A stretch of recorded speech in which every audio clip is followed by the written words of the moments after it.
Alright guys, so I'm holding a tampon here in my hand. So they keep putting these tampons in the men's bathroom. So I took one out and I want to see what's inside. I'll come back to this tampon at the end of the video. So for the topic of this video, I'm going to discuss once again the leftover woman. But I'm not talking about modern dating or marriage. I'm going to talk about a woman from ancient China. So way back then, there wasn't very many leftover women because marriages were arranged. When you got to a certain age, way back in the day, could be anywhere between 13 to 18, you were arranged to be married. So the vast majority of the time, when you have a leftover woman, it's usually the concubines inside the royal palace. So what do I mean? So back then, it was very normal for a Chinese emperor to have anywhere between 2,000 or 5,000, 10,000, or in the cases of Tang Dynasty's emperor Tang Xuanzong, he had a harem of 40,000 virgins. Even for the emperor of China, it is impossible for this guy to have sex with all of them. So yes, the vast majority of the virgins that are selected to enter the royal palace as concubines, some of these women will actually end up dying as virgins. It's quite a lonely life in the royal palace when the emperor never visits you. Well, at this point, you might be wondering what happened to these young Chinese virgins if the emperor passed away, because technically they're still married to the emperor. What happens then? Well, the lucky chosen ones that has had the chance to have sex with the emperor, especially the ones that were able to give birth to either a daughter or a son to the emperor, so they are able to keep their status as royalty, and they will continue to receive services from eunuchs and their own mates, so they're allowed to continue to live inside the royal palace until their death. These are the lucky ones. And for some of the unluckier ones, perhaps the emperor chose to have sex you a few times, but you were unable to get pregnant. And also along with the thousands of leftover virgins inside the Imperial Harem. So they don't get remarried again to other members of the royal family. So they're given two options. Option number one was that you had to shave off all of your hair and you will go to a local temple. You will become a nun. You will become a sister, basically. And if you think that's brutal, trust me, this is the best option out of the two. Option number two was that if you don't want to become a nun because you were formerly married to an emperor and it's 100% unacceptable for an emperor's former wife, his former concubine, to be marrying and having sex with another man even after his death, so that the rest of the women who refused to shave off their head to become a nun, they were given three options typically. Either you take a vial of arsenic, and if you're wondering if you'd heard that correctly, yes, you're given a vial of arsenic, which is basically poison. If you drink it, you'll be dead within less than 2 hours.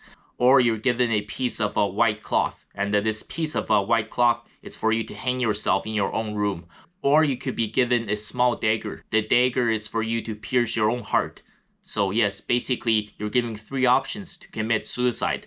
And if all of these three options don't work for you, if you don't have the courage to kill yourself, then it's very simple. Someone from the Chinese Imperial Army will simply come in and murder you.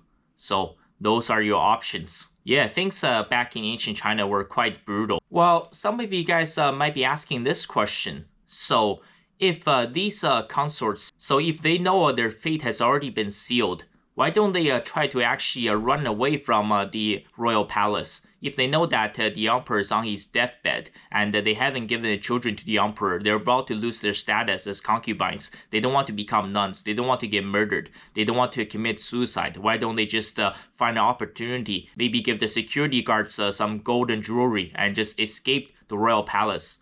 Well, you see, it's not that simple. I'm going to bring back the ancient practice of foot binding. Trust me, it's not actually foot binding. And as you can see from this picture, so from a very, very young age, these Chinese girls, they have the arch of their foot completely crushed 100%. Every single bone in their foot is completely crushed. That's why way back in the day, people were so short, especially the young Chinese women, because obviously this has had a massive negative effect on their growth, and ever since the days when they were children. So they get the arch of their foot completely crushed, along with every single toe that's in their foot, and their foot gets wrapped up. The actual purpose of this foot binding, this is something extremely dark. This is so that when she gets married to her husband, whether it's the prince, the emperor, or someone from a upper-class wealthy family, a family that can afford to pay the dowry. This is so that no matter what hardships, no matter what physical or sexual abuse she will endure with her husband, this is so that she is never able to run away from her future husband. That's why ancient China used to practice foot binding, because to them, the marriage vow was eternal. Remember, in sickness and in health, for better or for worse. It doesn't matter how abusive the marriage has gotten. Because of these women back in ancient China, they have their foot completely crushed, so they're never ever able to escape their husbands.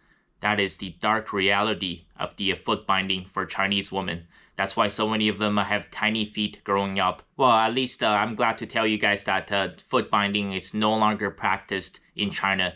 It is absolutely brutal. In my mind, it's crime against humanity. Although I think for a man, getting your balls and penis cut off and becoming a eunuch was probably worse. If you're wondering when was this practice abolished, well, thank God that this tradition didn't last forever. So this practice of forcing the concubines to commit suicide or simply murdering them, this practice was abolished in the year of 1464.